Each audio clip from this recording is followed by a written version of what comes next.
The pre-trial conference, which started Tuesday, October 4, was brought to a close Thursday, 13th of the same month. It high time the pre-hearing proceedings got tied up with the presentation of its report before the tribunal. Counsels to both the applicants, ADEGBOYEGA OYETOLA, and the All Progressives Congress, as well as respondents, ADEMOLA, ADELEKE, and the People's Democratic Party, made submissions on the responses filed so far, alongside issues of determination and the petition without any further processes. Chairman of the panel, Justice Tetsi Kume, thereafter stated that the tribunal will commence sittings from 10 a.m.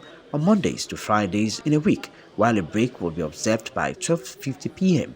just as sitting resumes by 1:30 p.m. before closing for the day by 4 p.m. except for Fridays, when the court would close proceedings by 1 p.m.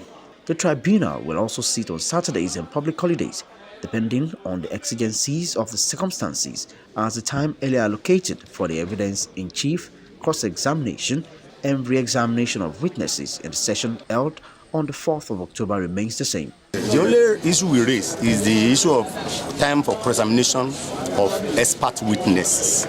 Both parties has expert witnesses. We have statisticians that will tender documents, and it will take some time to tender them. And it will also take some time to cross-examine him. Our take is to the fact that the normal sitting is Monday to Friday, but as an exception, you now have Saturdays or Sundays.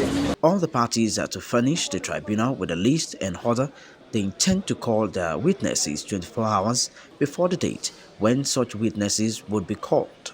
Also, all documents pleaded, listed, or front-loaded shall be admitted at the bar and taken as read, just as any objections to any of such documentary evidence shall be considered by the tribunal at the time of the final judgment, with parties incorporating the objection in the final written addresses.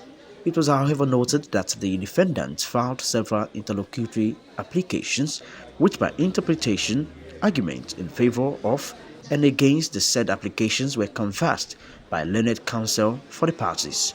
The tribunal is expected to deliver considered rulings on each of the said applications, along with the final judgment in the petition. It in the same vein reserves the right to abridge time of a party where it reasonably appears that the course of the proceedings is being conducted in a manner inconsistent with a speedy and efficient determination of the petition within the limited time specified by law. In OSOGBO, Joshua Okochide, NT News.